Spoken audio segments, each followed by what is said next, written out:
Police থেকে শুরু করে প্রশাসনের সর্বস্তরকে নিজের মতো করে পরিচালনা করতেন সাবেক স্বরাষ্ট্রমন্ত্রী আসাদুজ্জামান খান কামাল। প্রশাসনের কর্মকর্তারা গুম খুন থেকে শুরু করে সবকিছুই হতো তার নির্দেশে। তবে এবার তার বিরুদ্ধে নড়েচড়ে বসেছে দুর্নীতি দমন কমিশন দুদক। সাবেক স্বরাষ্ট্রমন্ত্রী আসাদুজ্জামান খান কামাল সহ 10 জনের বিরুদ্ধে শুরু হয়েছে অনুসন্ধান। গঠন করা হয়েছে 5 সদস্যের তদন্ত কমিটি। বৃহস্পতিবার এ সিদ্ধান্ত হয়েছে বলে জানিয়েছেন সংস্থাটির উপপরিচালক মোহাম্মদ আক্তারুল ইসলাম। আসাদুজ্জামান খান কামাল ছাড়াও এ তালিকায় আছেন তৎকালীন অতিরিক্ত সচিব ডক্টর হারুনুর রশিদ বিশ্বাস। 250-টিরও বেশি ডিজাইন অপশন নিয়ে ওয়ালটন স্মার্ট ফ্রিজ, বোঝে আপনার প্রয়োজন।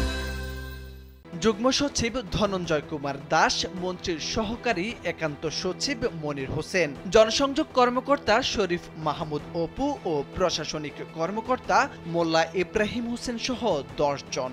অভিযোগে বলা হয়েছে সাবেক স্বরাষ্ট্রমন্ত্রী আসাদুজ্জামান খান কামাল ও তার সহযোগীরা সিন্ডিকেট করে বস্তায় বস্তায় ঘুষ নিয়েছেন। পুলিশ, মাদকদ্রব্য নিয়ন্ত্রণ অধিদপ্তর ও ফায়ার সার্ভিস থেকে এই টাকা আদায় করা হতো। এজন্য তৎকালীন অতিরিক্ত সচিব ডক্টর হারুনুর রশিদ বিশ্বাসের নেতৃত্বে সিন্ডিকেট গড়ে তোলা হতো।